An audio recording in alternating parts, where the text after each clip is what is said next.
Hello everyone, welcome to already TNPSA. இந்த வீடியோவில் நம்ம 10th சிவிக்ஸ் அதாவது லெசன் 4ல் இந்தியாவோட ஃபாரின் பாலிசியை பற்றி பார்க்க போகிறோம். வீடியோக்குள்ளே போகிறதுக்கு முன்னாடி நம்ம சேனலை இது வரைக்கும் சப்ஸ்கிரைப் பண்ணாதவங்க சப்ஸ்கிரைப் பண்ணிக்கோங்க. லைன் பை லைன் கொஷின்ஸ் எடுத்திருக்கேன். ஸோ வீடியோவை ஸ்கிப் பண்ணாமல் ஃபுல்லாக பாருங்கள். எக்ஸ்ட்ரா இன்ஃபர்மேஷன்ஸும் சொல்லியிருக்கேன். வாங்க ஃபஸ்ட்டு கொஷின் போகலாம். இந்த constitution of India 1950 which article lays down the directive principle of India's foreign policy. அதாவது நம்மளோட இந்தியாவோட வெளியுறவு கொள்கையை பற்றி டைரக்டிவ் பிரின்சிபல்ஸில் வந்து சொல்லியிருக்காங்க. அதாவது டிபிஎஸ்பிக்குள்ளே சொல்லியிருக்காங்கன்னு சொல்லிட்டாங்க. அது எந்த ஆர்டிக்கல் அப்படின்னு சொல்லி கேட்குறாங்க. அதுக்கான ஆர்டிக்கல் என்ன அப்படின்னு சொல்லி பார்த்தோம்னா ஆர்டிக்கல் 51 தான் அதுக்கான ஆன்சர். ஓகேவா? ஆர்டிகல் 51 கீழே என்ன சொல்லியிருப்பாங்க அப்படின்னா, நம்ம நாட்டோட அமைதி, அதாவது இன்டர்நேஷ்னல் பீஸு, அதுக்கப்புறம் நம்மளோட பாதுகாப்பை எப்படி மேம்படுத்தணும், மற்ற நாடுகள் கூட எப்படி வந்து ஃப்ரெண்ட்லி ரிலேஷன்ஷிப் இருக்கணும், நம்ம இன்டர்நேஷ்னல் லாஸ் எல்லாம் வந்து மதிக்கணும், ரெஸ்பெக்ட் பண்ணணும், இன்டர்நேஷ்னலில் வந்து ஏதாவது ஒரு பிரச்சனை அப்படின்னும் போது அதை வந்து நடுவர் மன்றம் மூலமாக தீர்த்து வைக்கணும் அப்படின்றத ஆதரிக்கணும் அப்படின்லாம் இந்த ஆர்டிக்கல் 51க்கு கீழே வந்து சொல்லியிருப்பாங்க. ஓகேவா? அடுத்தது second question. Main tools of the foreign policy. நம்மளோட வெளியுறவு கொள்கைக்கு முக்கியமான மெயின் டூல்ஸ் வந்து என்னென்ன அப்படின்னு கேட்குறாங்க. இதில் கொடுத்துருக்கிற ஆப்ஷனில் அப்படின்னு சொல்லி பார்த்தோம்னா போத் ஏ அண்ட் பி அதான் கரெக்டாக. அதாவது ட்ரீட்டீஸு, எக்ஸிக்யூட்டிவ் இதெல்லாம் வந்து முக்கியமான ஒன்றா இருக்குது அப்படின்னு சொல்லியிருக்காங்க. அது மட்டும் இல்லாமல் வேறெல்லாம் என்ன இருக்குது அப்படின்னா, இந்த அம்பாசிடர்ஸ் வந்து நியமிப்பாங்க இல்லையா, அதாவது தூதுவர்கள் அப்படின்னு சொல்லியிருப்பாங்க இல்லையா, அவங்களாம் இருப்பாங்க. அதுக்கப்புறம் வெளிநாட்டோட உதவி, அதுக்கப்புறம் நம்ம இன்டர்நேஷ்னல் ட்ரேடு பண்ணுவோம் இல்லையா, அதுவும் ஒரு ஃபாரின் பாலிசியோட மெயின் டூல்ஸாக தான் இருக்கும். ஓகேவா? தேர்டு கொஷின் என்ன அப்படின்னு சொல்லி பார்த்தோம்னா, ministry of external affairs of India also known as, அதாவது எக்ஸ்டர்னல் மினிஸ்டர்ஸ் அப்படின்னா வெளிவிவகார அமைச்சரவை இருக்கா இல்லையா, அதாவது ministry of external affairs of இந்தியாவை வேறு எப்படி சொல்லலாம் அப்படின்னு சொல்லி கேட்டிருக்காங்க. அது வந்து வேறு எப்படி சொல்லலாம் அப்படின்னா வந்துட்டு ஃபாரின் மினிஸ்ட்ரி அப்படின்னு சொல்லலாம். எக்ஸ்டர்னல் அஃபேர்ஸ் அப்படின்றவங்கள ஃபாரின் மினிஸ்ட்ரி அப்படின்னு கூட கண்டிப்பாக சொல்லலாம். ஓகேவா? அடுத்தது ஃபோர்த்து கொஷின் பார்க்கலாம்.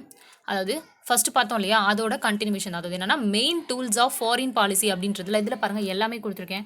அதாவது இதோட ஆன்சர் அப்படின்னு சொல்லி பார்த்தோம்னா டி ஆப்ஷன். அதாவது எல்லாமே வந்து கரெக்டு தான். ஃபஸ்ட்டு என்ன அப்படின்னு சொல்லி பார்த்தோம்னா ட்ரீட்டீஸ் அண்ட் எக்ஸிக்யூட்டிவ் அக்ரிமெண்ட்ஸை பற்றி சொல்லியிருக்காங்க. ஓகேவா? அடுத்தது என்ன அப்பாயிண்டிங் அம்பாசிடர்ஸ், அதுக்கப்புறம் international trade and armed forces, அதுக்கப்புறம் ஃபாரின் எய்ட், அதாவது வெளிநாட்டோட உதவி அப்படின்னு சொன்னாலே அதாவது ஃபாரின் எய்ட் அப்படின்னு சொல்லியிருக்காங்க. இது எல்லாமே தான் ஃபாரின் பாலிசியோட மெயின் டூல்ஸாக இருக்குது. அடுத்தது ஃபிஃப்த் கொஷின் பார்க்கலாம். Foreign service training institute new Delhi established இன், அதாவது நியூ டெல்லியில் ஃபாரின் சர்வீஸ் ட்ரைனிங் இன்ஸ்டிடியூட் அப்படின்னு சொல்லிட்டு எஸ்டாப்ளிஷ் பண்ணியிருப்பாங்க. அது வந்து எதுக்காக அப்படின்னா அந்த ஐஎஃப்எஸ் இருக்காங்க இல்லையா, அதாவது இந்தியன் ஃபாரின் சர்வீஸ் இருக்குல்ல, அதுக்கு அந்த ஐஎஃப்எஸ் ஆஃபீஸர்ஸ்க்கு வந்துட்டு ட்ரைனிங் ப்ரொவைட் பண்ணுறதுக்காக தான் இந்த ஃபாரின் சர்வீஸ் ட்ரைனிங் இன்ஸ்டிடியூட்டை நியூ டெல்லியில் ஓப்பன் பண்ணியிருந்திருப்பாங்க. அது என்ன இயர் அப்படின்னா 1986. இது எங்கே வந்து ஓப்பன் பண்ணாங்கன்னு கேட்டால் நியூ டெல்லின்னு எழுதணும். அது எந்த இயர்ன்னு கேட்டாங்கன்னா 1986. ஓகேவா? அடுத்தது Panchsheel between India and China was signed on. ஓகேவா? பஞ்சசீல் அப்படின்ற கொள்கையை இந்தியாவுக்கும் சைனாவுக்கும் இடையில தான் சைன் பண்ணியிருக்காங்க அப்படின்னு கொஷனில் கொடுத்துருக்காங்க. அது எப்போ அப்படின்னு கேட்குறாங்க.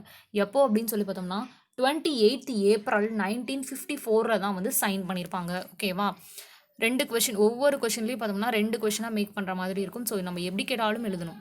எந்த ஊர் யாருக்கும் நடுவில் பஞ்சசீல் வந்துட்டு பண்ணாங்க அப்படின்னு கேட்டால் இந்தியா அண்ட் சைனா. அது என்ன டேட்டில் பண்ணாங்க அப்படின்னா 28 ஏப்ரல் 1954 அந்த மாதிரி. ஓகேவா? அடுத்தது 7th கொஷின் பார்த்தோம்னா dash choose the path of non alignment in the phase of the bipolar order of the cold war. அதாவது நம்ம வந்து யுஎஸ்ஏ கூடயோ இல்லை சோவியத் ரஷ்யா கூடயோ வந்து ஜாயின் பண்ணுற ஒரு நெருக்கடி வரும். அந்த டைமில் வந்துட்டு ஜவஹர்லால் நேரு அப்படின்றவர் தான் என்ன பண்ணுவார் அப்படின்னா நம்ம நான் அலைன்மெண்ட் அப்படின்ற பார்த்து சூஸ் பண்ணியிருப்பார். அதான் கொஸ்டினே. யார் நான் அலைன்மெண்ட் பார்த்து வந்து சூஸ் பண்ணது, அதாவது கோல்டு வார் அப்படின்னா அந்த பனிப்போரில் வந்து சூஸ் பண்ணது அப்படின்னா ஜவஹர்லால் நேரு தான். ஓகேவா?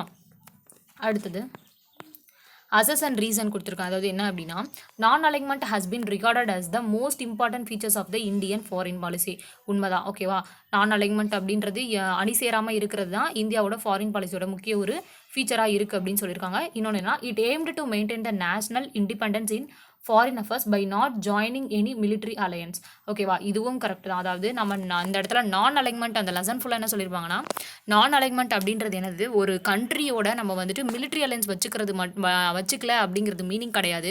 நம்ம வந்து சுதந்திரமாக ஒரு முடிவை எடுக்கணும், அது நல்ல மற்ற நாடுகளோட ஒரு நல்ல நட்பு ரீதியாக இருக்கணும் அப்படிங்கிறது தான் அந்த மீனிங். இன்னொன்று ஒரு பதட்டத்தையோ நம்ம கண்ட்ரியில் வந்து ஒரு பதட்டத்தையோ ஒரு என்ன யோசிக்க முடியாத அந்த சூழலை வந்து ஏற்படுத்தக்கூடாது, சுதந்திரமான ஒரு முடிவை எடுக்கணும் அப்படிங்கிறத நான் அலைன்மெண்ட்டோட மீனிங் அப்படின்னு சொல்லிட்டு அந்த லெசனில் ஃபுல்லாக வரும்.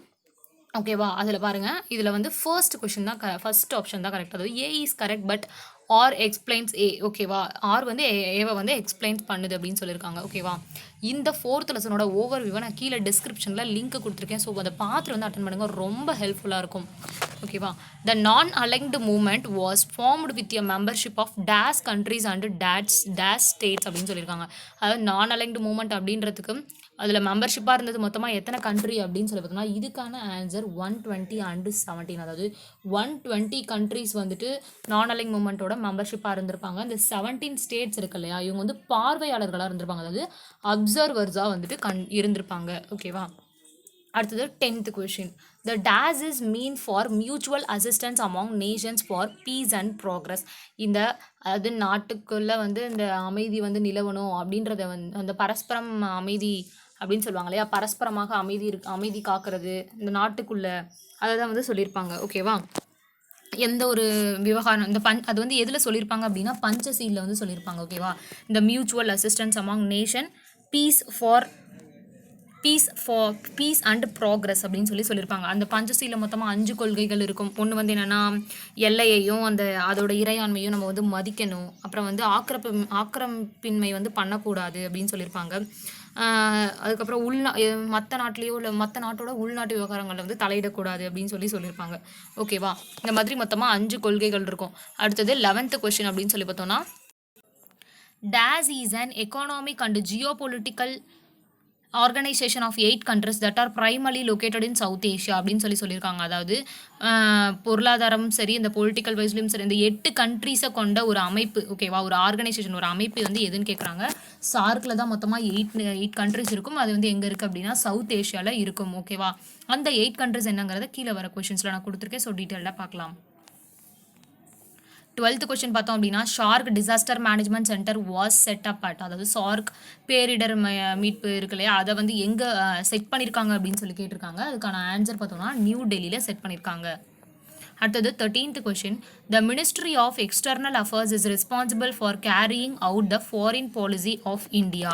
ஓகேவா, வெளியுறவுத்துறை அமைச்சர் தான் வந்து இந்தியாவோட ஃபாரின் அதாவது என்ன சொல்கிறது வெளியுறவு கொள்கையை வந்து எடுத்துக்கிட்டு நடத்துகிறாரு அப்படின்னு சொல்லியிருக்காங்க. த foreign service training institute new Delhi established இன் 1919 கொடுத்துருக்காங்க. இதில் ஏ கரெக்டு, ஆர் வந்து ராங். ஏன்னா நம்ம பார்த்துருப்போம் ஃபாரின் சர்வீஸ் ட்ரைனிங் இன்ஸ்டிடியூட் அப்படிங்கிறது 1986 தான் வந்து நியூ டெல்லியில் எஸ்டாப்ளிஷ் பண்ணியிருப்பாங்க. எதுக்காக பண்ணாங்க, ஐஎஃப்எஸ் ஆஃபீஸர்ஸ்க்கு வந்து ட்ரைனிங் ப்ரொவைட் பண்ணுறதுக்காக பண்ணியிருப்பாங்க. அடுத்தது 14th question. The India's foreign policy is based on several principles, one of which is. ஓகேவா, இந்தியாவோட வெளியுறவு கொள்கை அப்படின்றது நிறைய பிரின்சிபல்ஸில் இருக்கும். அதில் முக்கியமானது அப்படின்னு சொல்லி பார்த்தோம்னா பஞ்சசீல் தான். ஓகேவா, மொத்தமாக அஞ்சு விஷயங்களை வந்து சொல்லியிருப்பாங்க, 5 பிரின்சிபல்ஸை வந்து சொல்லியிருப்பாங்க. அடுத்தது 15th question. The member countries of the SAARC are. அதாவது ஷார்க்கோட மெம்பர் கண்ட்ரிஸ் பார்க்கலான்னு சொல்லியிருந்தேன் இல்லையா, மொத்தமாக 8 கண்ட்ரிஸு ஷார்க்கில் மெம்பராக இருப்பாங்க. அது வந்து என்னென்ன அப்படின்னா இது ஆல் ஆஃப் த எபோ தான் கரெக்ட். அதாவது Bangladesh and Afghanistan, Maldives and India, Nepal and Bhutan, Pakistan and Sri Lanka. ஓகேவா, நிறைய ஆப்ஷன்ஸாக போகுன்றதுக்காக தான் 2 கொடுத்துருக்கேன். அதாவது Bangladesh, Afghanistan, Maldives, India, Nepal, Bhutan, Pakistan, Sri Lanka.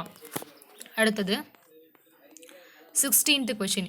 India Soviet Union signed a treaty of friendship and peace in the year of. அதாவது இந்தியாவும் சோவியத் யூனியனும் சேர்ந்து அமைதிக்கும் ஒரு நல்ல ஒரு ஃப்ரெண்ட்ஷிப்கான ஒரு ஒப்பந்தம் வந்து போட்டிருப்பாங்க. அது எப்போ பண்ணாங்க அப்படின்னா 1971 தான் அந்த ஒப்பந்தம் வந்து போட்டிருப்பாங்க. ஓகேவா, அது வந்து 20 இயர் பேக்டாக இருந்துச்சு, 20 வருஷங்களுக்காக போட்டிருப்பாங்க. ஓகேவா, 1971. 17th question. Panchsheel was formulated by which of the following Indian prime minister. அதாவது பஞ்சசீலை வந்துட்டு யார் ஃபார்முலேட் பண்ணியிருக்காங்க அப்படின்னு சொல்லி கேட்டாங்கன்னா அதுவும் இந்தியன் பிரைம் மினிஸ்டர்னு கேட்டிருக்காங்க. அது யார் அப்படின்னா ஜவஹர்லால் நேரு. அவர் மட்டும் கிடையாது, கூட சைனாவோட பிரசிடென்ட் வந்து சொல்லியிருப்பார். அதாவது யார் அப்படின்னா சோ என் லாய் அப்படின்றவரும் தான் வந்து இதை சேர்ந்து பண்ணியிருப்பார், சைன் பண்ணியிருப்பாங்க. ஓகேவா, அடுத்தது 18th question. The principles of Panchsheel were அடாப்டடினா. அதாவது இந்த பஞ்சசீலோட பிரின்சிபலை நம்ம எங்கேருந்து அடாப்ட் பண்ணியிருப்போம் அப்படின்னா ஃபர்ஸ்ட் வந்துட்டு நம்மளுக்கு இந்த கொஷினுக்கான ஆன்சர் அப்படின்னு சொல்லியிருந்தோம்னா பாண்டுங் கான்ஃபரன்ஸில் தான். ஓகேவா, அதாவது என்ன சொல்லியிருப்பாங்க அப்படின்னா ஆஃப்ரோ ஆசியன் கான்ஃபரன்ஸ் அப்படின்னு சொல்லிட்டு ஒன்று நடந்திருக்கும். அது எப்போ நடந்திருக்கும் அப்படின்னா 1955 இந்தோனேஷியாவில் கண்டக்ட் பண்ணியிருப்பாங்க. இந்த கான்ஃபரன்ஸ் ஆஃப்ரோ ஏஷியன் கான்ஃபரன்ஸை 1955 இந்தோனேஷியாவில் கண்டக்ட் பண்ணியிருப்பாங்க. அந்த இடத்துல பஞ்சசீல் வந்து சைன் பண்ணியிருப்பாங்க. அதை வந்து பாண்டுரங் கான்ஃபரன்ஸில் வந்துட்டு நம்மளுக்கு அந்த பஞ்சசீலை வந்து நம்ம அடாப்ட் பண்ணியிருக்கோம். ஓகேவா, பாண்டும் கான்ஃபரன்ஸ். அடுத்தது 19th கொஷின் பார்த்தோம்னா, currently how many members are in the SAARC organization. நல்லா பார்த்துருப்போம் நம்ம. ஷார்க் ஆர்கனைசேஷனில் வந்துட்டு மொத்தமாக 8 மெம்பர் கண்ட்ரீஸ் வந்து இருக்காங்க. மெம்பர்ஸ் இல்லை, ஹவு மெனி மெம்பர் கண்ட்ரி. ஓகேவா, கண்ட்ரி, ஹவு மெனி கண்ட்ரீஸ். அடுத்தது when was the shark established. Shark established எப்போ பண்ணியிருப்பாங்க அப்படின்னா 1985. இது வந்து புக்கில் கொஷின் கிடையாது, நான் வந்து இதை நெட்லேருந்து எடுத்திருக்கேன். ஸோ இதை வந்து கொஞ்சம் டீப்பாகவே பார்த்துக்கோங்க. 1985 தான். ஓகேவா, மேட்சிட்டில் சொல்லியிருக்காங்க. அதாவது இது வந்து நான் அலைன்மெண்ட் மூமெண்ட் இருக்கு இல்லையா, அதோட ஃபவுண்டிங் ஃபாதர்ஸ். ஓகேவா, ஃபவுண்டிங் ஃபாதர்ஸ் ஆஃப் நான் அலைன் மூமெண்ட்டு அதை தான் வந்து நான் மேட்சிட்டில் கொடுத்துருக்கேன். எப்படி அப்படின்னா எல்லாமே நேருக்கு நேராக தான் கொடுத்துருக்கேன். அதாவது ஜவஹர்லால் நேரு அப்படின்றவர் இந்தியாவில் இருப்பார், இந்தியாவோட பிரைம் மினிஸ்டராக இருப்பார். அதுக்கப்புறம் டிட்டோ வந்து யுகஸ்லோவியா. ஓகேவா, நாசர் இன் எகிப்த், சுகர்னோ இன் இந்தோனேஷியா, குவாமே நுக்கர்மா இன் கானா. ஓகேவா, இது ஸோ லைன் பை லைன் பார்த்துக்கணும். ஜவஹர்லால் நேரு இந்தியா, டிட்டோ யுகோஸ்லேவியா, நாசர் எகிப்து, சுகர்னோ இந்தோனேஷியா, குவாமே நுக்கர்மா கானா. ஓகேவா, ஷார்ட்கட் வச்சு படிக்கிறத விட நம்ம நார்மலாக அப்படியே நல்லா ஞாபகம் வச்சுக்கிற மாதிரி திரும்ப திரும்ப படிக்கிறது தான் நல்லது. ஷார்ட்கட்கே அப்புறம் ஷார்ட்கட் வைக்க வேண்டிய நிலமை வந்துடும். ஓகேவா, அடுத்தது which of the following country is not the member of the SAARC. ஓகேவா, இதில் ஷார்க்கில் மெம்பராக இல்லாத கண்ட்ரி எதுன்னு சொல்லி கேட்டிருக்காங்க. இதில் எது இல்லை அப்படின்னு சொல்லி பார்த்தோம்னா மியான்மர் தான் வந்துட்டு ஷார்க்கில் மெம்பர் கண்ட்ரியாக கிடையாது.